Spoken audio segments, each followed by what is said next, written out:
Sige po, lahat po tayo tumayo. And be in the presence of the Lord. Sige po, tayo lahat at tayo po'y manalangin. Panginoon, maraming po salamat sa hapong ito. At ikaw, Ama, ang siyang patuloy na naghahari sa amin. Lord, thank you so much, Lord, for all these wonderful blessings, Lord, na pinararamdam mo sa bawat isa sa amin. At sa hapong ito, Panginoon, patuloy kang ikaw ang may tataas namin, masasamba, mapupuri. Father God, in Jesus' name, in your presence of Holy Spirit, Lord, let your manifest presence fill us this afternoon, as well as your power, your anointing flow to us and through us, and even your word, Lord God, penetrates our hearts, O God. Maraming salamat dahil ikaw, O Diyos, ang siyang itataas namin at sasambahin. Lord, kung ano man nagawa naming mga pagkakamali, malit man o malaki, patawarin mo kami. And Lord, I pray na ikaw, Panginoon Diyos, ang siyang maghari sa amin sa hapong ito. Habang nakikinig kami ng salita, Panginoon, tusok mo sa aming puso. And Lord, I pray, you said that, Lord, whatever we bind on earth shall be bound in heaven, and whatever we loose on earth shall be loosed in heaven. And thank you, Lord, that you gave us this power and authority to tread upon serpents and scorpions and all the works and the wiles of the enemies. Thank you so much, Lord. Satan, with all your works and wiles, with all your schemes, with your spirit of distraction, spirit of deception, spirit of anxiety, worry, fear, doubt, even the spirit of hardness of heart, unbelief, spirit of COVID-19, we command you to get out of this land, over a land in the name of Jesus Christ. Get out in the name of Jesus Christ. Lumayas ka sa pangalan ni Jesus at walang karapatan sa amin. We bind you in the name of Jesus Christ, and we lose the spirit of healing over this land. We lose the spirit of worship, the spirit of power, love, and self-control be manifested over us. Thank you so much for your word. Thank you so much, Lord, for your grace, for your love. Thank you, Lord, that you will be the one, Lord. You said that 2 or 3 gathered in your names, you are in our midst. Maraming salamat for your glory. In Jesus' name, amen, amen. Palakpakan natin ang Panginoon. So, sige po, tayo po'y makaupo and be in the presence of the Lord. And I believe na meron pong gagawin ng Lord sa atin. Amen? Amen. So, maganda mag-cooperate lang po tayo at para patuloy nating makita itong gagawin ng Diyos sa ating buhay, maging sa kapanahunan ngayon, no? Talagang dapat doon tayo sa Panginoon, no? Kaya nga, meron tayong Bible study, meron tayong Friday service, prayer intercession natin yan at Sunday. So service po because that is the day of the Lord. So maganda po, magantabay tayo sa ating mga schedules para lalo nating makita makita natin kung ano yung tinatakbo ng Panginoon sa atin. So kasi ang goal natin is yes, nasa problem tayo. Nandiyan na yan wala na tayong magagawa. So ang importante, dapat let's possess the mind of Christ. Kung ano yung gusto ng Diyos, kung ano yung pinaplano niya, ano yung iniisip niya, gusto niya i-share to sa atin. Sabi nga ng Panginoon, huwag niyong baybayin ang buhay ng solo. Baybayin natin ang buhay na kasama siya. So, siya mismo nagsabi nun, sa kasama niya tayo. Ano raw sabi niya? Kasama niya tayo. Kasama niya tayo, kaya habang kasama natin siya, sinasabi niya sa atin kung ano yung nasa isip niya at kung ano yung plano niya. Church, maganda maintindihan natin ito kasi kung hindi natin iisipin, hindi natin re-recognize, acknowledge, even kung ano man ang gusto mong itrato sa Panginoon at kung di mo gagawin yan, sino ang kasama mo sa problemang ito? So I tell you, binili tayo ng dugo ni Jesus, kaya siya yung dapat nagpapatakbo ng buhay natin. Amen po ba? Amen. So kailangan i-impart niya sa atin ang kanyang kaisipan, i-impart niya sa atin kung ano, paano natin ito mapapagtagumpayan. Lahat yan, i-impart sa atin ng Lord. Kaya maraming tinuturo ang Lord sa panahon ito. Kaya nga, sabi ko sa inyo church, no, maganda na lagi tayong naka-tune in dito. No? Huwag na natin intindihin yung mga laro-laro sa kung saan-saan pa man, especially sa oras nito, Wednesday 4, Friday 4, Sunday 1. No? At kung wala pa tayo dito, wala na akong magagawa. Ito'y binigay na sa atin ng Panginoon at I believe isa itong malaking tulong para sa atin. Amen po ba? So, ang mga Bible studies po natin, no, for sure, hindi po nangyayari ngayon, pero praise God sa mga young people, nagkakaroon sila ng mga kanilang mga gagawin, no, at hindi po natutulog ang church. Kaya lang ang nangyari, ang pagkakaiba lang, wala tayo doon mismo sa loob ng church. Kung hindi ginagamit natin ito, who knows, maraming tinuturo ang Lord pertaining to this internet, pertaining to this Wi-Fi, o kung ano pa man ito. So, actually nga, nagagamit din natin yung Zoom meeting, no? Na-experience na rin natin yung mga gadgets na gano'n, mga binigay ng Lord yan sa kanyang mga tao, no? Na para magamit din yan. So, naniniwala ako sa oras ito, lahat po tayo, mga kapatiran, nasa magandang kalagayan. Amen po ba? Amen po ba? Amen. So, maganda na lagi nating siguraduhin sa buhay natin na hindi tayo umaalis sa prinsipyo ng Diyos. Kasi once na umalis tayo sa prinsipyo ng Diyos, I tell you, simula na yan ang iyong, laman na, parang pagka-crush na yan. Ano? So, hindi po kailangan na dumating sa buhay natin yan. Bagamat dumadaan tayo sa mga pagsubok ngayon, maganda na yakapin pa rin natin ang sinasabi ng Panginoon. So, maganda po yung papag-aralan natin ngayong pong ito. So, nulit ko, isang bagay na dapat nating munang maunawaan na yung mga napag-aralan natin nakaraan. No? Sandali lang yan, mabilis lang kasi ayokong mawala yan sa memory natin. Kaya nga nung may isang taga-church na elders in isang church, shinare ko sa kanya yung mga napapag-aralan natin, nakakatuwa dahil maaaring narinig niya na yan kasi alam niyo ba yung mga verse na ginagamit natin. Pero yung pagkakadiin ba, medyo talagang maganda tumutusok talaga. No? So, sabi ko nga sa inyo, pinag-aaralan natin ang mukha ng Diyos sa maraming part o maraming karakter ng Panginoon.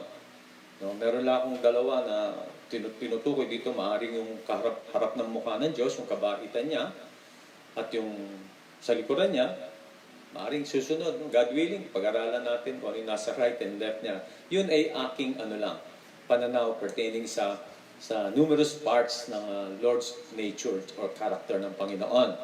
Yan po yung pananaw ko. Pero I believe yan din po talaga. No? Walang iniwan niya sa isang kumpanya. No? Marami silang nature yan, maraming face, maraming mukha yan na dapat natin maintindihan. So anyway, napag-aralan natin mga nakaraan is goodness pertains to His promises. Kasi importante ito, paano, nung napunta tayo sa COVID-19, dapat may makita tayo. Dapat may matutunan tayo. So the goodness of the Lord, una-una, yung His goodness pertains to His promises is isa to sa mga, yung goodness ng Panginoon leads us to repentance. Kaya nga sinabi sa Romans 2:4, ang kabutihan ng Diyos ang umaakay sa inyo sa pagsisisi. Nandun tayo sa COVID, inulit ko, hindi po, kaya nga, nung makikita natin, sabi ko nga, nung first day nito, second day, third day, maganda, maalis na to Pero hindi nga po ganun ang pinangyari ng Panginoon. Inalaw ng Lord na humaba. Kaya nasa mahaba na tayo ngayon, ano? Ilang weeks na tayo, lumagpas na tayo sa 1 month ata. Kasi March 15, yun lang ang tingin ko. March 15, mag-April 15 na. April 14 ngayon. April 15. So, 1 month na po tayo. No, most likely, naka-lockdown. No? So, isipin mo, another 15 days. So, kung makikita mo, nung pumasok tayo dyan, dapat, kung kiniklaim natin ang promise ng Lord, ang promise ng Lord masusunod. Kaya lang, bakit hindi naalis yung COVID? So, in short, meron siyang gustong mangyari. Kasi ang nangyayari kapag nawala yung COVID ng ganong kabilis, ang tao, magpapasalamat lang yan and then wala nangyari. The point here is this, ang gusto ng Lord, kung inantala man, hinabaan man lang ito, na prolong itong COVID-19, kasi ang gusto ng Lord, makita natin yung goodness niya. And out of that goodness, it will lead us to repentance. At kapag tayo nag-repent, anong pupuntahan? Relationship. So yun po yung isa sa mga nakikita natin na dapat nating bigyan ng diin. Kasi masasayang, marami ng bagay na nangyari, dumaan na history repeats itself paulit-ulit, pero ang mga tao hindi sila nakikipagrelasyon sa Diyos. Hindi kasi nakakita yung goodness eh. Tapos walang repentance, tapos walang na-develop na relationship. So it's the same. Ang nangyari pa sa mga Kristiyano habang tumatagal, lalo lang lalamig. So saan napupunta na ngayon? Ano na nangyari sa mundong ito? No? Another part of this is a part that is not contributing to our view, but that is the Lord. Isang parte ng karakter ng Lord na hindi kaaya-aya sa tingin natin. Pero iyan ang Panginoon. Ito yung sasabi ko sa likuran, maaari. No, yung rebuke, discipline, reproof, no? Yun yung isang parte o isang mukha ng Diyos na minsan hindi yan kaaya-aya sa tingin natin, pero siya yan eh, no? Darating yung God's wrath, darating yung pagdidisiplina, darating yung pagre-rebuke niya. Meron ganun part ang Lord. Walang iniwas sa tao. Ang tao, mabait siya, pero meron isang mukha naman din siya na disiplina, nandidisiplina yan, namamalo yan. Nakikita naman natin. So, yan yung isang parte na dapat nating maintindihan sa Kanya. No, hindi yung parang puro grace lang, o yung grace kasi, lahat yung grace eh. From Genesis to Revelation, that is the grace of God, the goodness of God. Pero part of His goodness is hindi lamang yung promises na napakabuti, pinagaling ka, etc., inaaliw ka, etc., lahat na. Pero yung isang parte naman din, dapat makita rin natin na may disiplina ang Lord, may pagpapalo, meron din may wrath pa nga eh. Kaya nga tinanong ko iba, sabi ko, is the wrath of the Lamb is part of the grace of God? Yes. Sabi nila, hindi. So pag-aralan natin ang Biblia, huwag tayong masyadong nakatuon lang sa isang mukha ng Diyos. Amen po ba? Kaya nga, dito makita natin yung may parte na sabi ko nga nyo, huwag nyo ako ma-misinterpret dito na hindi ko po gustong humaba ito. Pero ang gusto ko po talaga matapos na to. Dahil iba po yung normal na takbuhan natin. Pero kung ito ay kalooban ng Diyos, sa akin okay lang yan. Kasi sabi ko nga, lagi ko siya sabi ang church sa inyo na kung ano gusto ng Diyos, yun ang gusto ko. Gusto ng Diyos na gunawin ng mundo ito, di gusto ko na rin. Hello? Siyempre, doon lang tayo pupunta. No? Gusto ng Lord mag-rapture, but why not? Hello? Kasi ano ba desire natin dito sa lupa? Just to please men? Hindi, just to please the Lord. Kaya tayo nabuhay dito is for the glory of God, and dinagdagan nga is for the edification of the church. Pero ano tong dapat na maintindihan natin, no? Na ginagawa ng Panginoon? Isa pa dito sa part that is not contributing to our view, but that is the Lord. Una-una yung sinabi ng Lord sa Romans 9:14 to 18. Kaya para ma-prove ko sa inyo na ako'y maawa sa aking kinaawaan at ako'y mahabag sa aking kinahabagan. So hindi to ang buhay natin dito, ang sa Lord, sa parte sa kanyang kaisipan at puso, ang lahat ng bagay ay kung ano gusto ng Diyos, yun ang gagawin niya. Maawa siya sa gusto niyang kaawaan. Mahabag siya sa gusto niyang kahabagan. Kung ayaw kanyang kahabagan, kung ayaw kanyang gawin na ganito, masusunod siya. His sovereign will. Katulad yung sinabi ko ngayon about yung pot tsaka yung clay. O pot maker tsaka yung clay. Gumagawa ng pot, no? At tayo yung clay. Kung gusto niyang hulmahin tayo sa ganito, ano magagawa natin? Yun ang gusto ng Lord. Because we are His creation. We're created by God. Amen po ba? Kaya nga, kung ano gusto niya doon sa creation niya, malaya siyang gawin yun. Sa kanya yan eh. Sinabi ko na sa Romans 9:14 to 18. No? Wala tayong magagawa. No? Hindi sa ibig sabihin na no choice tayo, but this is His, eto siya. No? Ganyan ng Diyos. Kailangan makita natin yung nature or character ng Lord. Hindi siya katulad ng tao. Kaya nga sabi ng Lord, my ways is higher than your ways and my thoughts is higher than your thoughts. Hindi siya katulad ng tao. Na marami tayong in-expect natin, minsan baluktot, nangyayari. Pero sa Lord, yung in-expect natin na baluktot, hindi mangyayari kahit anong gawin natin. Dahil walang baluktot sa Diyos. Amen po ba? sabi ko, paano kung dinelay ng Lord itong pag-alis ng virus nito? No, nagpatuloy. So, sigurado ako na dapat natin malaman na sa Kanya kung bakit niya inaalaw itong virus na to. Kasi yun yung gusto ng Lord na dapat malaman natin sa Kanya.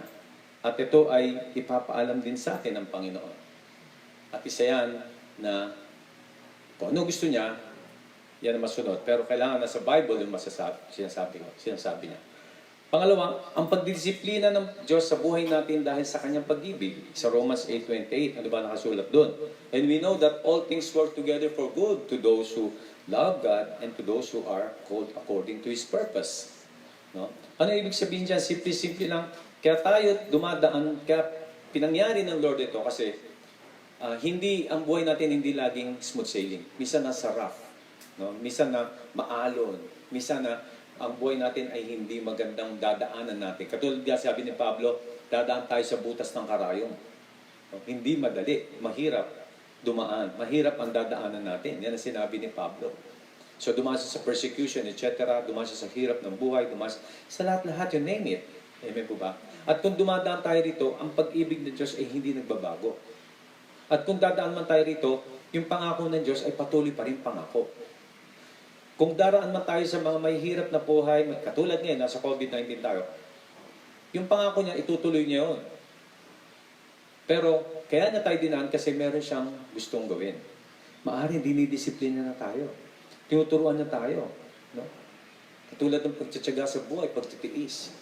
Sabi nga ng Lord, those who endures, I will give the crown of life. Kasi kadalasan ng mga Kristiyano, pag hindi na dumadaan sa testing, nagiging complacent yan. Nagiging indifferent yan, nagiging apathy, nawawalan sila na ng gana, no? Para bang, okay easy kayo, complacent kayo, okay lang sa inyo. So, sometimes the Lord ginagawa yan. Kasi ayaw niya, ang mga tupa niya ay lumaking ampaw. Alam niyo, ampaw, walang laman. Ayaw niya ng mga tupa niya lumaki na walang experience. Gusto niya yung word niya, nandito, i-experience natin yon. Kasi kapag nandito lang tapos hindi tinesting yan, hindi mo makikita kung totoo yan o tama yan o maganda yan. Hello? Kasi kailangan talagang dumaan sa testing. Katulad ng mga estudyante, dumadaan sila sa examinations. Katulad ni Elijah kanina, nag-exam. Hanggang ngayon nag-exam from Monday to hanggang bukas pa ba? So may exam pa rin. Online. So talagang ewan ko. So we have to stand the word of God in time of crisis. So kanino ko maniniwala sa katulad nito, may COVID-19, sa Diyos ba o sa mga bali-balita lamang?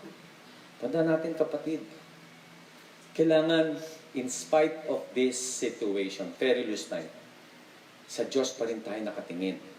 Hello? Kahit na sabihin pang 2 million na, kasi parang kanina, 1,000 plus na lang, mag-2 million na worldwide ang apektado ng COVID. So, nasa 120 plus na yung namamatay. So, for me, balita yan Kung sasabihin mo, bad news yan, alam mo, depende lang sa iyo kung paano bad news yan. Pag bad news yan, natatakot ka yan ang bad news. Pero yung balita, facts yan Factual of life yan, nangyari yan. Kung maapekto ang sarili mo, hindi ka dapat matakot. Kahit na 1 million pa yung namatay. Hello? Dapat mature tayo. Naintindihan ba natin? Hindi tayo parang tipong pag nakakita lang tayo ng usok, sabihin nyo, impyerno na yan. Hindi po ganon. Naintindihan po ba natin? Magpaka-mature tayo. No? Yung facts of life, yung current events, hindi dapat maapektuhan yung puso mo dyan. Naintindihan ba natin? Hindi dapat maapektuhan yung relationship mo sa Diyos. Hindi dapat ka magtatampo sa Panginoon. Lord, ba't mo ginagawa mo to? Di ba makapangyarihan ka sa lahat? Oh, church, sabihin ko sa'yo, ang mga ganyang kaisipan, pagan mind yan. Walang Diyos yan sa puso. Kasi hindi nila kilala yung Diyos na pinaglilingkuran nila. Nadala sila ng negative, nadala sila ng bad news. So what kung bad news? Bakit? Akala niyo ba kung anong news ang sasabihin ni Elijah during his time? King Ahab? Yan ang pag-aaralan natin ngayon. Alam niyo ba ang bad news na nasasabihin niya kay King Ahab? Si Elijah may dala. Take note, man of God. Galing sa Diyos. Fresh from heaven. Yung salitang hindi na uulan for 3.5 years. Oh, paano yun? Anong mangyari sa buhay ng tao? Hello? Ano na ang mangyayari? No? Sa tingin ko, ito definite to eh. 3.5 eh. Etong COVID, yun lang nga medyo, hindi natin alam kung hanggang kailan. Naintindihan mo ba natin? Pero, etong COVID na to, sabi nga ng marami, nasa tao na to eh. Naintindihan ba natin? Nasa tao na to. Kinopya ko lahat yung basa. No? Katulad sa isa lang ang merong COVID-19 na ano pa siya. Gumaling pa siya, isang bansa. Isipin mo. Oh, nasa tao eh. No? Pero yung time nung kay Elijah, this is the word of God. 3.5 years. Ilan? 3.5 years hindi uulan. Famine. Hello? Yung Kiryat Brook nga eh, natuyo eh.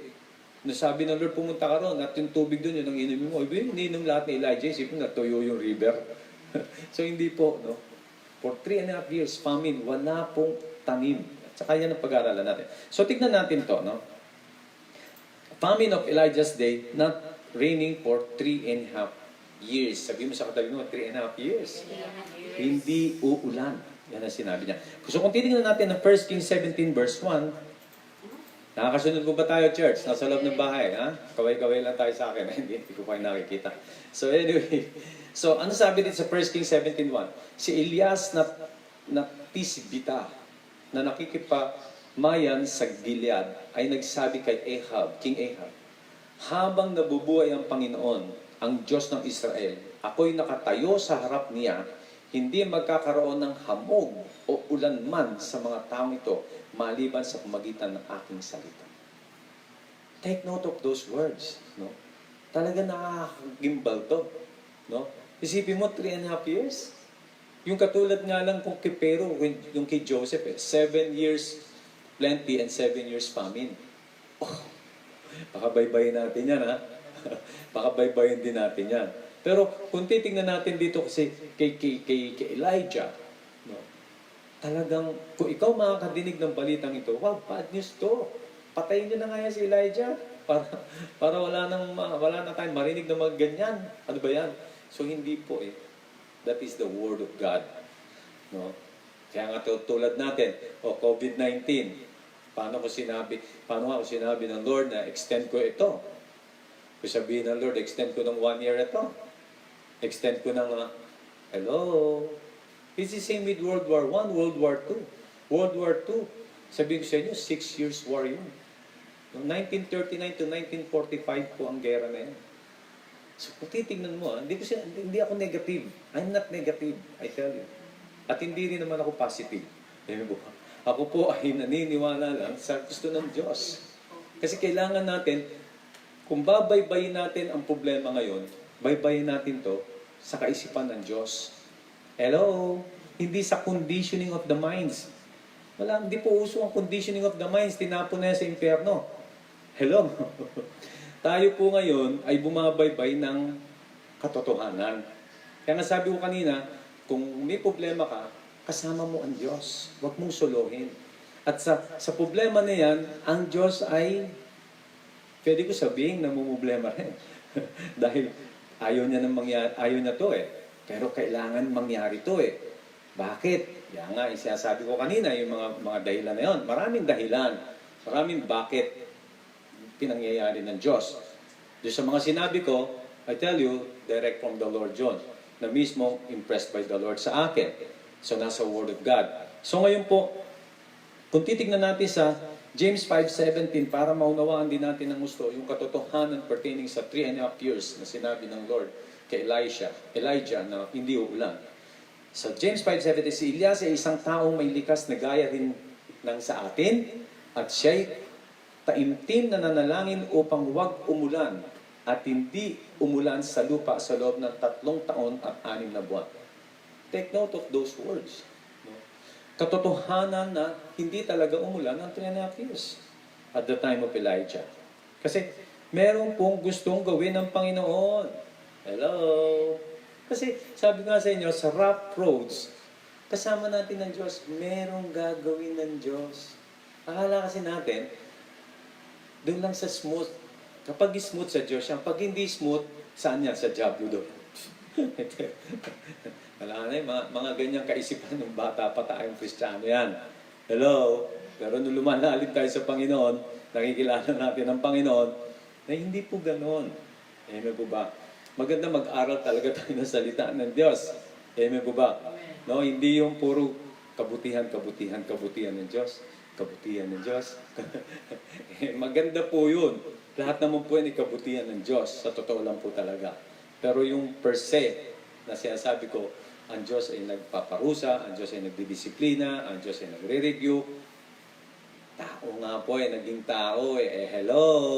Amen po ba? Sabi nga ng Lord, kung yung ama nyo sa lupa ay dinidisiplina kayo, mas lalo ang ama nyo sa langit, didisiplinahin kayo. Kasi ayaw ng Diyos na papariwara tayo. Amen po ba? So ano pa sinabi sa Luke 4:25-26? Ngunit ang totoong maraming babaeng balo sa Israel noong panahon ni Elias. Nang sarhan ang langit sa loob ng 3 taon at 6 na buwan at nagkaroon ng malubhang taggutom sa buong lupain. Mismo ang Panginoong Hesus nagsasabi nito. Ngunit si Elias ay hindi sinugo sa kanino man sa kanila, kundi sa isang babaeng balo sa Sarepta sa lupain ng Sidon. Tanda natin mga kapatid, at this time makikita natin na talagang mismo ang Panginoong Hesus sinabi na hindi mula ng 3 taon at kalahati at siya ay pumunta doon sa isang balo. Napakaraming balo. Yung time na yun, pero sinugo siya doon sa isang babaeng balo na taga Sarepta. Sa English mo, Sarepta woman. No? Sa Sidon po yan. Excuse me. Tanda natin, itinala dito sa verse nito, no, na pinagkait ng Panginoon ang ulan sa Israel. At talagang ginawa niya. Bakit niya kaya ginawa yan? Bakit kaya niya hindi pinaulan ng 3.5 years? Alam niyo kung bakit?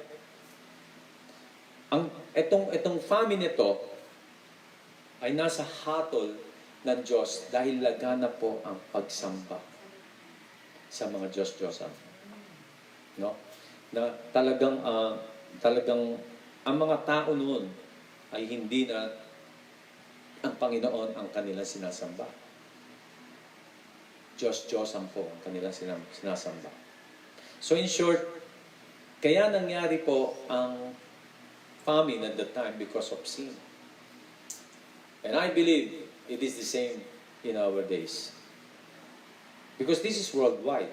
Alam niyo, doon sa time ni Elijah, doon po sa bayan o bansa ng Israel, at doon kalapit lugar, I believe parang doon lang ang famine Hindi po buong mundo. Pero ito, dahil nga doon sa liit nga lang na yun, naramdaman pa ng Diyos na puno ng kasalanan, wala na sa kanya ang Israel, ang puso ng Israel. Ano ginawa niya? Famine. Di mas lalo na, katulad ng Sodom and Gomorrah, di ba? Mas lalo na siguro kung ito'y worldwide. Bakit nangyari ang isang worldwide? Because of sin. Doon lang naman talaga nangyari yan, because of kasalanan. Tanda natin, ito pong time ng pagsamba, o yung pagsamba sa mga Diyos-Diyosan itong basang ito. Pinamumunuan po ito ng mag-asawang si Ahab at saka si Jezebel. At doon, makikita mo talaga, even Jezebel is a witchcraft. No? At ito si King Ahab, talagang ibang klase ito. Pinakamasahol ng araw ng hari ito, na naging hari ng Israel. Pero hindi po yun pag-aaralan natin. So that's famine declared at the time of Elijah, 3.5 years. And the Lord commanded Elijah to go to Zarephath, a town outside of Israel, where a widow would provide food for him. Kinumanda niya si Elijah, pagkatapos siya sabihin kay Ahab, King Ahab, Hindi ulan ng 3.5 years. Then the Lord commanded Elijah. Pumunta siya doon sa Sarephat woman, no, na magpo-provide ng food para sa kanya. Kasi bago to, sinabihan siya ng Lord, pumunta ka sa Kerit Brook at doon ka, no, padadalang ka ng pagkain ng uwak. Then after that, sa Sarephat woman, no, siya naman magpo-provide ng pagkain kay Elijah. Take note, church. Makinig kayo. Sino ang nag-provide ng pagkain kay Elijah? Sasabihin mo yung uwak. Sasabihin mo yung Sarephat woman. No. Sino? The Lord. The Lord commanded yung raven pakainin si Elijah. Hello. Even the Kerit Brook, umiinom siya doon. Pangalawa, yung Sarephat woman, sabi ng Lord, pumunta ka doon. At may babae akong commanded this woman para pakainin siya. Take note. Lahat ng provisions ni Elijah, kanino galing? Sa Panginoon. So, siguro nakikita niyo na ibig sabihin dito, no? Na etong nangyayari sa ating COVID-19, hindi mo dapat problemahin ito. Hello? Yung pangako ng Diyos na protektado ka, inunahan ko na, kasi mamaya sabihin ko rin ito, protektado ka ng Lord dahil pangako niya. Amen po ba? Hindi ka mahahawa, hindi ka magkaka-COVID, hindi ka mamamatay. At yung COVID, aalisin niya. Yung pangako na yan, nandyan yan. Kaya lang, meron kasi siyang gustong ituro, kaya naantala yung pag-alis nitong COVID-19. Meron siyang gustong ipakita sa atin. Kasi nung time nung maliwag, nung time na walang problema, ang mga Kristiyano, imbis na mag-aral, nag-aaral sa nag-aaral sa ML tuloy. Ano ba? Ano mga pinagsasabi ko? Nag-aaral sa SM, social media ba yun? Puro yun ang pinag-aaralan eh. O ngayon, wala na kayong pag-aaralan, yung pa rin. Kasi yan, tigas ng ulo. Hello. Sorry ha. Pero gano'n lang po ako. Kilala na ako ng JCF. Kaya talaga ako magturo. So, anyway, kailangan po natin kasi makita ang katotohanan dito. Amen po ba? Hindi po kasi biro ito eh. This is life. And maybe I can say, life and death po ito. Na ating tinatawiran. Take care ba natin? Magkamali ka dito, ang point ko, huwag mong tayuan yung word. Bye-bye. Cremation ng tapat niya. Hindi naman po.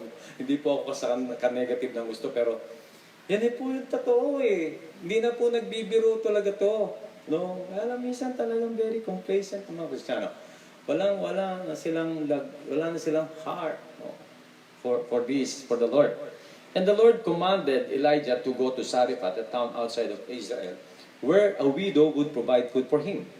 Kung bubuksan natin sa 1 Kings 17:8-11, baybayin natin to. Sa verse 8, at ang salita ng Panginoon dumating sa kanya, bumangon ka, sabi kay Elijah. Pumaron ka sa Sarepta, Tagalog kasi Sarepta, na sakop ng Sidon, at manirahan ka roon. Aking inutusan ang isang babaeng balong. Inutusan. Ano raw? Inutusan ng Panginoon ang isang babaeng balong babae roon na pakainin ka. Take note ha? Pakainin siya. Kaya bumangon siya at pumunta sa Sarepta. Nang siya'y dumating sa pintuan ng lungsod, naroon ang isang babaeng balo na namumulot ng mga patpat. Kanyang tinawag siya at sinabi, dalhan mo ako ng kaunting tubig sa isang sisidlan upang ako'y makainom. Verse 11, nang siya'y pumunta na upang kumuha, kanyang tinawag siya at sinabi, dalhan mo ako ng isang pirasong tinapay. So take note of those words. Nung pinag-aralan ko to, medyo matagal na, nasa second church ako, para sabi ko, sobrang na to si Elijah. Bakit ganito siya? No, demanding masyado rin sa babae, bigyan mo ako ng tubig, pakainin mo ako. Hindi ko nakita, at ngayon ko lang nakita, the Lord commanded this woman. Naintindihan pa natin, kaya ganun si Elijah eh. No? Na dalan mo, kasi sinabi ng Lord, kinuman ng Lord yung babae na magbigay, o ibigay yung pagkain, tubig, whatever. Kaya ganun siya magsalita. Naintindihan ba natin? So kung doon makikita mo na talagang yung command ng Lord kay Elijah, command ng Lord kay Zarephath woman, hello, ang ganda-ganda makikita mo. God's provision lahat ito. God's move. Kasi kasama ni Elijah ang Lord. Amen po ba? Church, sino kasama mo ngayon? COVID-19? Sino? Ang Lord. Hindi ang COVID-19. Huwag mong pag-iisip-isipin niyang COVID-19 na yan. No, mapapahama ka rin. The widow was in great need herself. Tandaan mo natin. Siya'y talagang nangangailangan din talaga. No? Kung titignan mo ang Zarephath woman, nakikinig po ba tayo? Siya po ay talagang, ano ang sabi? Kita niya. Ano sabi? Kita niya na. Siya po ay nangangailangan. Ito po ang importante maintindihan natin. Ang widow ay nangangailangan din. No? Hello? Yan. Tayo po ba'y nangangailangan din? Amen. Amen. Nasa COVID-19 tayo. Nasa quarantine po tayo. No? Hindi po nasa quarantine. At sa verse 17, 1 Kings 17:12, ang sabi niya rito, at sinabi niya, kung paanong ang Panginoon mong Diyos ay buhay, sinasabi niya kay Elijah, ako'y walang nalutong anuman. Tanging isang dakot na harina sa tapayan, dakot na lang, at kaunting langis sa banga. Take note ha? Dito lang, kukunti na lang. At ngayon, ako'y namumulot ng ilang patpat upang ako'y makauwi at ihanda iyon para sa akin at sa aking anak upang amin makain iyon bago kami mamatay. Take note. No? Yan ang problema ng babae. Wala nang kakanin. Alam niya, bukas dead na sila. But it's the same with these people. Pagpalapit na ng papalapit ang COVID-19 sa atin, ano na mangyayari? We really need the Lord, I tell you, church. Amen po ba? Kaya nga, pinapunta ng Lord si Elijah sa kanya. Dahil alam ng Lord na yung babae na yon ay kailangan siya. Kailangan niya ang Lord. Amen po ba? It is the same with us, church. We belong to the church. We belong to the body of Christ. We're washed by the blood of the Lamb. Nakipagkaisa tayo. Dapat alam natin yung pangako ng Diyos. Amen po ba? Kaya nga, hindi nyo napansin, dinidiin ko lagi ang pangako ng Diyos. Since nung March 18, nag-aral tayo pertaining to this, inilagay ng Lord sa akin, tayuan ninyo ang pangako ko. Naintindihan po ba natin? No other way. Huwag na tayong umasa sa, yes, maganda kung may vaccine. Maganda, napakaganda. Ako gusto ko sana yung vaccine last year pa eh. Hello? Pero, kung tutusin, wala eh. Anong gagawin natin? Pero sa Christians, kung nandiyan dyan ang vaccine, okay. Ako, pag dumating ang vaccine na original, etc., talagang okay yan. Pasaksak ako, walang problema yun. Kailangan ko yun eh. Amen po ba? Pero kung wala pa ang vaccine, sinong tatayuan mo at this time?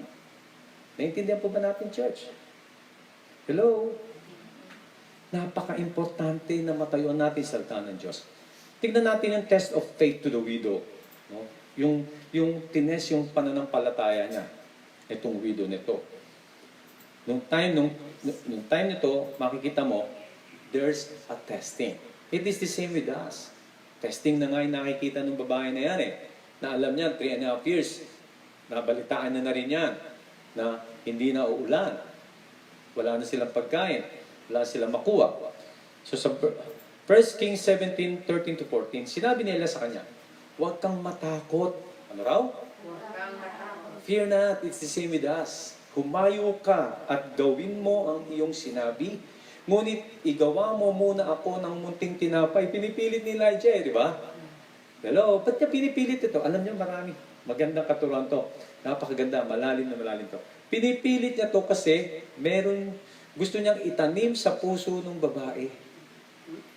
Hello? Na dapat siya'y sumunod. Yun na naintindihan. Nakikinig pa kayo? Kasi gusto ni Elijah at gusto ng Panginoon na itanim sa puso ng babae na siya dapat sumunod. Kaya inuulit niya, Sinasabi ni Elias sa kanya, huwag kang matakot, tumayo ka at gawin mo ang iyong sinabi. Ngunit igawa mo muna ako ng munting tinapay. Ewan ko kung nakagigets nito. I hope by the power of the Holy Spirit, nagpo-close natin, nagigets natin to. Pagkatapos ay dalhin mo rin sa akin at saka ka gumawa para sa iyo at sa iyong anak. Sa kanya sa kanya muna di ba? Kasi kailangan nilang sumunod sa instructions ng Panginoon. Ano daw? Kailangan nilang sumunod sa instructions ng Panginoon. Kasi yung babae pwedeng sabihin, hindi, unahin ko muna anak ko. Bago kita pakainin, hindi makita kilala Hello? Pero hindi ng instructions ng Lord. Kaya minsan ganun nangyayari sa Christian life Hello? Masyado tayong concern sa sarili natin. Gusto natin, busog ang laki na ng tiyan natin. Gutom pa rin tayo. Hello? Para ba, I don't know, nagkakaganon ang kaisipan natin. So sabi na sa verse 14, test of faith to the widow to. Verse 14, sapagkat ganito ang sabi ng Panginoong Diyos ng Israel. Tignan mo sinabi ni Elijah. Sino nakasunod sa akin, taas sa kamay, kahit na nasa bahay, nakakita ko, yan, nagkaasa na. Amen. Ang tapayan ng harina ay hindi magkukulang. Binanggit na ni Elijah yung promise. Yung mangyayari. Hello? Hindi ka ng COVID-19. Hindi ka mahahawa. Hindi ka mamamatay lang sa COVID-19. Rapturing ka ng Lord. Hello? Ang COVID-19 ay mawawala. Hello? Maging COVID-18 na lang po yan. Ang tapayan ng harina ay hindi magkukulang o ang banga ng langis man ay mauubusan hanggang sa araw na magpaulan ang Panginoon sa ibabaw ng lupa. Palakpakan natin ang Panginoon. Amen po ba? So kitang-kita natin yung pangako. Hello? This is the test of faith to the widow at sinabi na ni Elijah yung mangyayari. Hello? The widow's faith was evident in her obedience. Yan po yung importante kung gustong marinig natin. O iparinig ng Lord sa atin. Yung promise niya, church. Huwag kang bibitaw. Huwag mong ipagkanulo ang salita ng Diyos. Huwag mong payagan na kung may dumating man na spirit of Antichrist o kung sino pa man siya, pabayaan mo sila, lalo na kung hindi yan sa Panginoon. Huwag kang papayag. Amen po ba? Kung meron sinasabi na tawag dito, yung vaccine at yan ay approved na ng gobyerno natin at WHO, okay po yan, walang problema. Pero kung yan ay sa spiritual na, naintindihan po natin, tinuro ko na sa inyo. Remember, God was faithful to His promise. Binaybay ko po kasi ito isa-isa. Kasi gusto kong makita natin na itong kay Elijah, in-impress sa akin ito ng Lord nung nung Sabado pa ata ito. No? Kaya sabi ko, Lord, dandaan mo lang ako dito dahil gusto kong marinig at gusto kong mapag-aralan namin ito. So, doon po natin makikita yung gusto ng Panginoon. God was faithful to His promise. In 1 Kings 17:15-16, ano sabi dito? Siya'y humayo at ginawa ang ayon sa sinabi ng Elias. See? Ano nangyari? Sumunod po siya. At ang babae, siya at ang sambahayan ng babae kumain ng maraming araw. Actually, hanggat dumating nga na po yung ulan no? Tuloy-tuloy yun. Hindi na ubusan yung banga ng langis, hindi na ubusan yung tapayan ng grain. Agatakuan niya, meron. Bukas, luto. Almusal, tanghalian, hapunan. Huwag niyo naisipin, pare-pareho lang yun. Para bang tinapay at saka sardinas, o di ba? At saka kape. Kayaan mo na yun. Kung pare-pareho lang, gano'n ang merienda namin araw-araw So, huwag nang isipin nyo kung paulit yun. Darating din yan, pag nawala yan, pag natapos din yan, abay, makakapag-ano ka na rin, no? Ano ba merienda? Kain ka na rin ng pizza pie. 3M, hello. So, ang sabi dito, at ang babae, siya at ang sambayan ng babae kumain ng maraming araw. Ang tapayan ng harina ay hindi nagkulang o ang banga ng langis man ay naubusan. Ayon sa salita ng Panginoon na kanyang sinabi sa pamagitan ni Elias. Take note of the promise. Napakaganda. Kaya nga kung tayo ay susunod lamang doon sa pangako ng Diyos, ang sinasabi ko sa inyo, yung obedience natin is yakapin mo yung pangako. Confess the word of God day and night. Amen po ba? Yan ang patayuan mo. Wag kang aalis doon. Remember, the widow's food supply was supernaturally extended. Ito ang na-extend.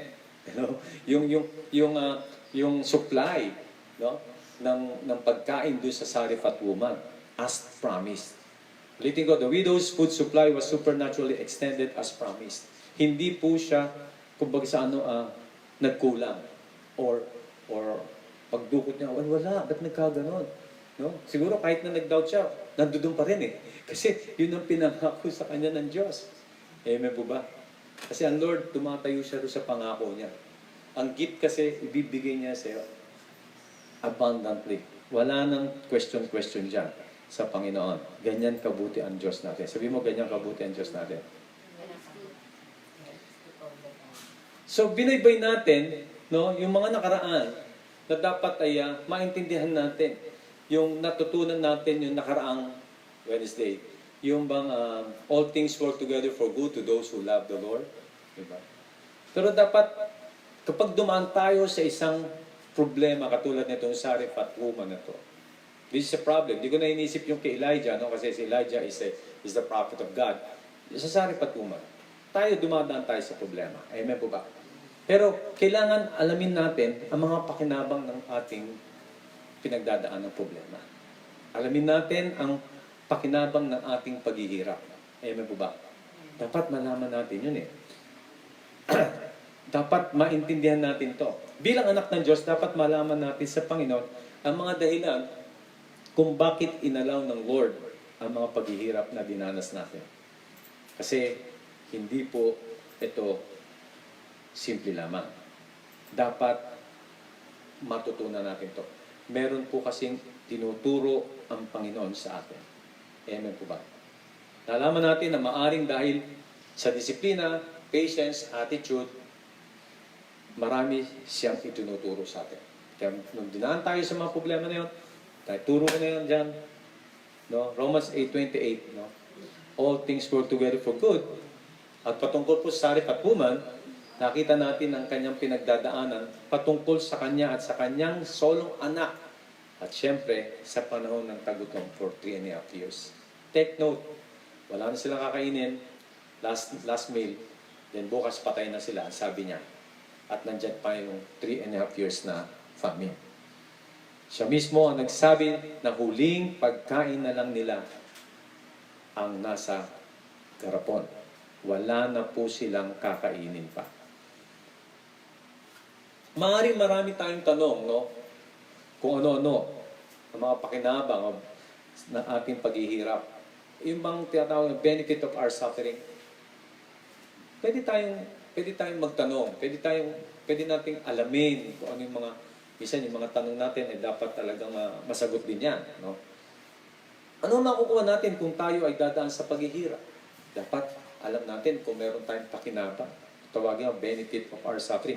May pakinabang tayo sa paghihirap na yan. Dapat pag dumaan tayo dyan, dapat meron tayong mabenefit tayo. Makinabang tayo. May tinuturo ang Diyos. Dapat malaman natin yan kung ano yung tinuturo ng Diyos. Kasi hindi po basta dadaan lang tayo na wala tayong natutunan. Sabi mo sa katabi mo, dapat may matutunan tayo. So alamin natin ang mga pakinabang ng ating paghihirap. So paano makatutulong ang sitwasyong ito para mas maunawaan natin ang tungkol kay Kristo. Kasi katulad po ng COVID-19, alam nyo, napaka-importante kasi na ito mga problemang pinagdadaanan natin, hindi po dapat lingid sa ating kaalaman. Ang lahat ng problemang dinadanas natin ngayon ay mas higit na dinanas ng Panginoon. Amen po ba? At si Jesus ang ating model pertaining to this. Dumaan kaya ang Panginoon sa paghihirap?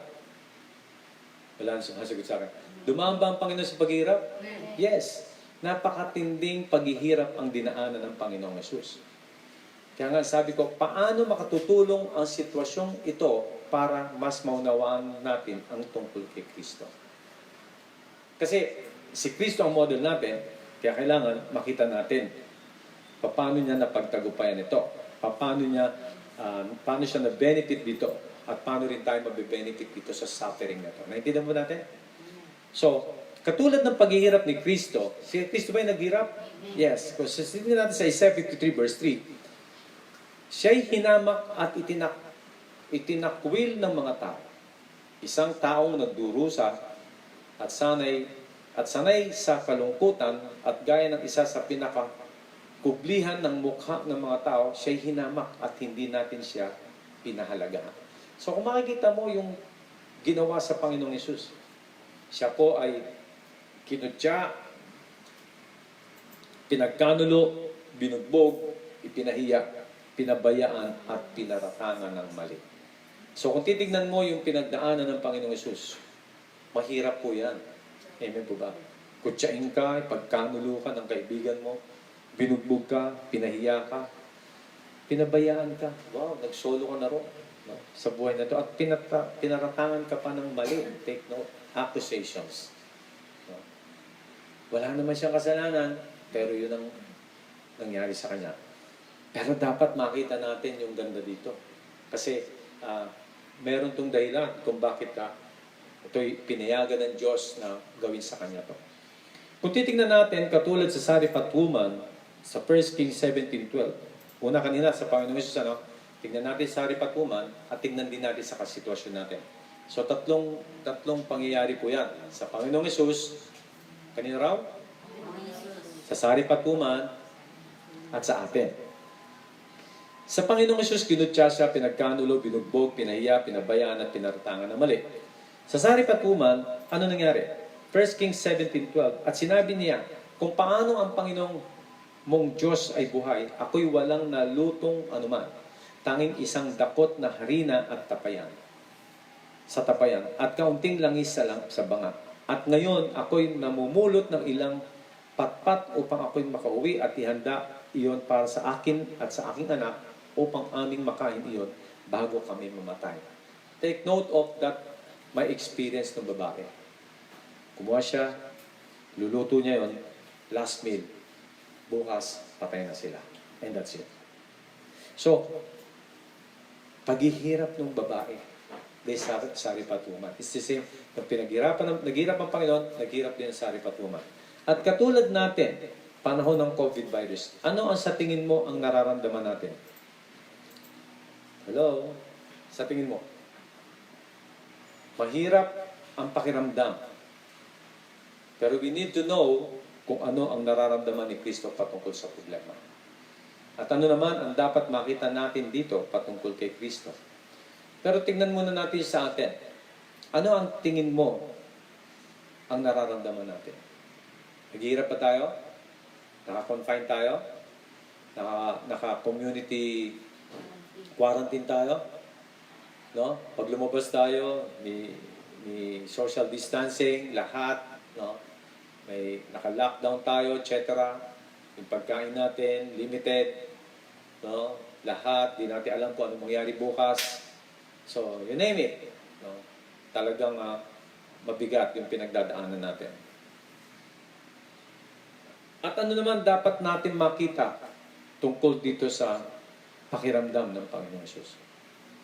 Sa palagay mo ba, tinukso ba si Jesus na maging bitter o mapait o bitter sa mga taong naging sanhi ng kanyang pagdurusa? So mababa ang loob ng Panginoong Hesus sa mga tao? Pero sa tingin mo ba siya'y tinukso? No? Sa palagay mo ba, tinukso ba si Jesus na maging bitter sa mga taong naging sanhi ng kanyang pagdurusa? Of course, tinukso siya. Amen po ba? Tinukso ang Panginoong Hesus. Huwag nating sabihin na hindi siya dumaan sa mga tukso. Tinukso siya, pero hindi siya nagpatukso. Katulad ng sinabi sa Hebrews 4:15, ang dakilang saserdote nating ito ay nakauunawa sa ating mga kahinaan sapagkat sa lahat ng paraay tinukso siyang tulad natin. Ngunit hindi nagkasala. Tinukso rin po ang Panginoon, katulad natin. Dahil siya'y nagkatawang tao, subject din po siya na pwede rin po siya magkasala dahil nandito siya sa mundo at namuhay na may katawan. So, kailangan din siyang tuksuin. Pwede ko sabihin yung word na kailangan din. Kasi para matest kung sino siya. Pero kung makikita mo, anong ginawa niya?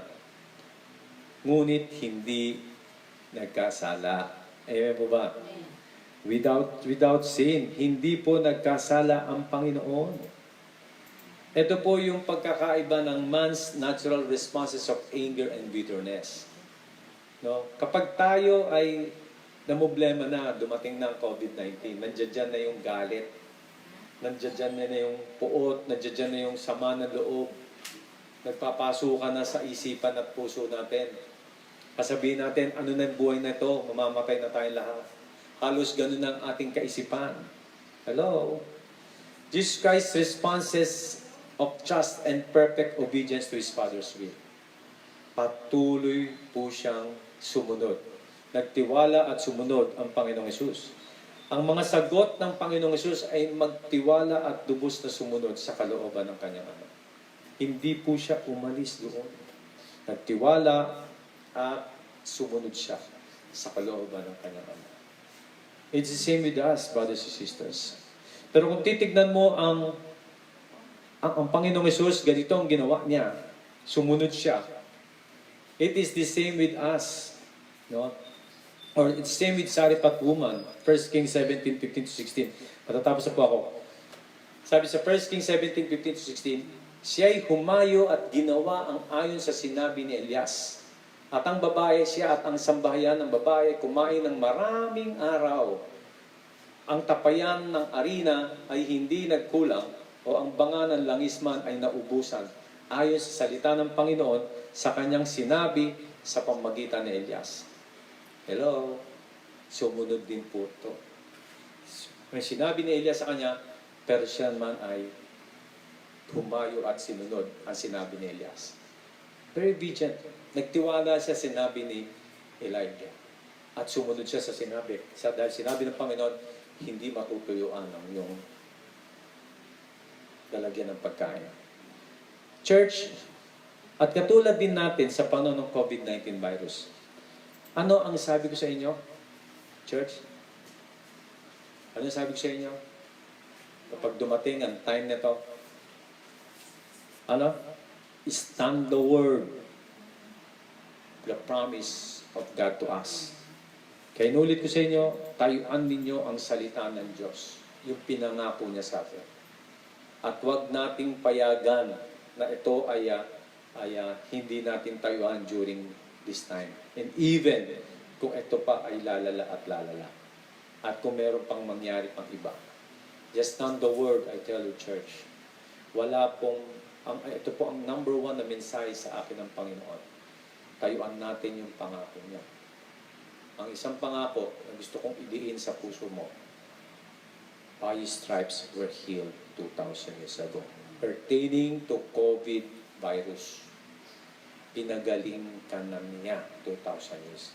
Kaya huwag ka na mag-isip pa. Amen? Huwag mo lang sadyain na, sige nga, titignan ko kung talagang magaling na ako. Baka ikaw unang mamatay dyan. Amen po ba? Kaya nga, church, sinuulit ko.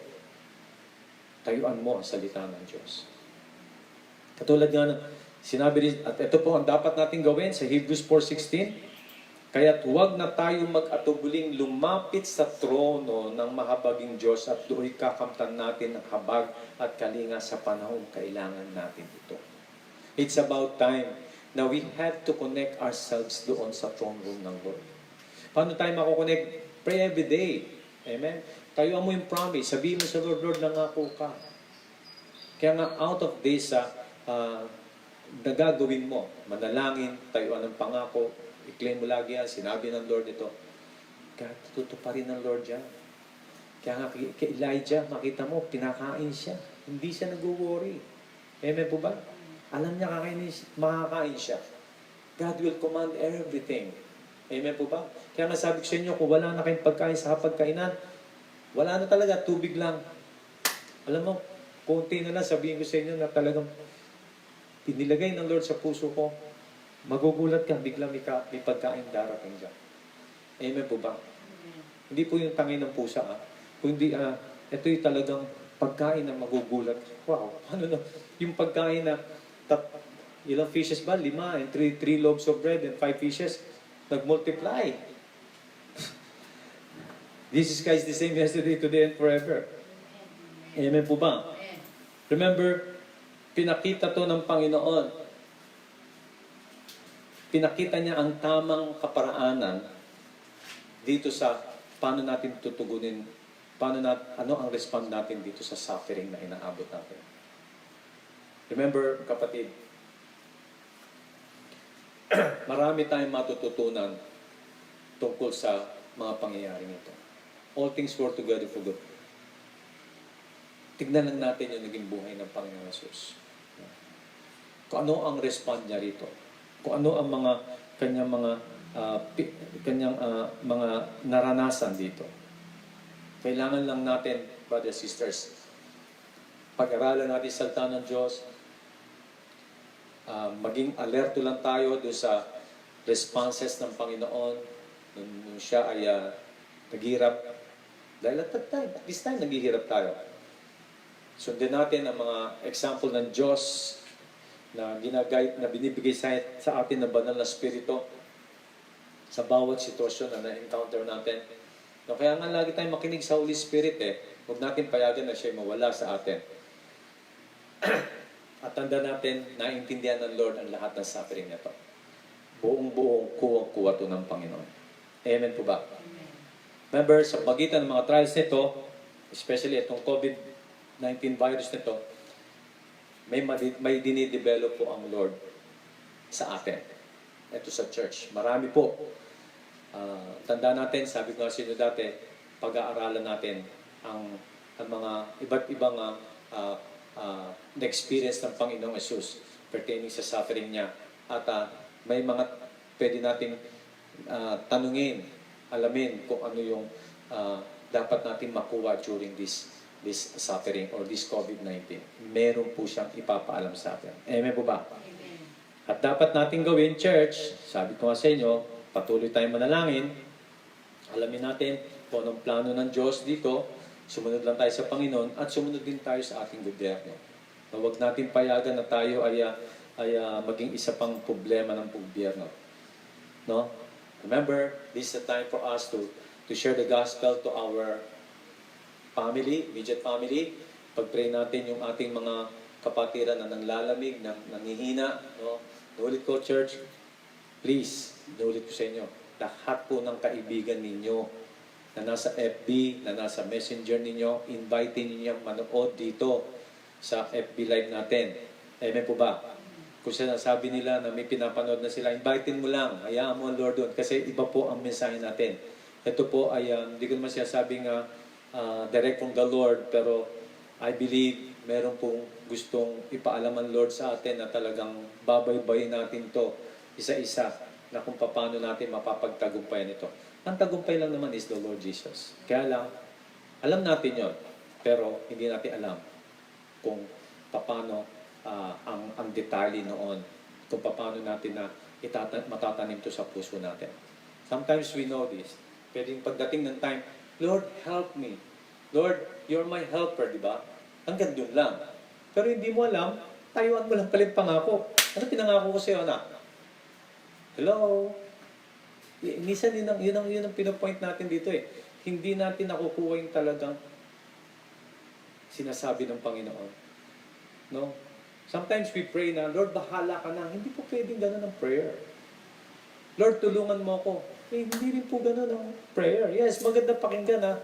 Bahala ka na, tulungan mo ako, nasa sa'yo na yan. Pero hindi. Ito po. Hello, nandito. Claim the word. Amen po ba? Claim His promises. Ito po. Wala na po tayong ibang dapat tignan kung hindi claim lang natin to. So, Christians' participation is for us to pray. Sumunod lang po tayo sa ating government. Sumunod po tayo sa mga sinasabi ng ating gobyerno. At tandaan natin, mga kapatiran, gawin natin yung mga dapat natin. Magkumpuni tayo sa bahay, tumulong tayo sa magulang natin. Lahat. Sa akin ngayon, dito yung garden, inayos ko na eh. So, tapos na. Nakatapos na rin ako, no? So, susunod. May mga sinusunod. Isa-isa lang ako. Susunod yung cabinet ko naman, laman loob. So, ganun lang po yan. Kaya pagdating ng free time, yung libre na tayong lahat, so ayos na yun. Wala tayong intindihin. Naayos natin during yung ating yung pag-stay sa bahay ng isang taon ba yun? Hindi. So, ilang araw, ilang linggo, ilang buwan. So, ganun lang po yan. So, huwag tayong mag-alala. God is with us. Sabi nga ng Lord, we will face many troubles, but take heart, I have overcome the world. Kaya mo sabihin, but take heart, ang lalim nun, kasama natin ng Diyos. Amen po ba? Sige, tayo po tayong lahat at tayo po yung manalangin. Lord, maraming po salamat sa hapong ito at patuloy ka naming itinataas at sinasamba. Napakabuti mo, Panginoon Diyos, dahil patuloy mong pinapakita sa amin ang mga prinsipyo, ang mga pag-uugali mo, kung paano mo, Lord, binaybay ang paghihirap nito na marami kaming matututunan na pag-uugali sa iyo, Panginoon Diyos, na hindi ka nagkaroon ng bitterness sa mga tao, na hindi ka nagkaroon ng galit, Panginoon Diyos, bagkus ay patuloy mong natayuan, Lord, ang mga paghihirap nito dahil alam mo na ito'y kalooban ng Diyos, alam mo na ito'y pinagagawa sa iyo. Lord, maraming salamat at sa oras po ito tinadalangin ko ang mga kapatiran, Lord God, na kami dumadaan ngayon sa matinding pagsubok katulad po nitong COVID-19 virus nito, Lord. Lord, ang sinasabi mo sa amin, Lord, tayo namin ang pangako mo. That by your stripes were healed 2,000 years ago. Ang lahat ng ipinalangin namin sa iyo is always, Lord, you said that the fervent prayer of the righteous man availeth much. Lahat po yan, Panginoon Diyos, ay tutugunin mo dahil mahal mo kami.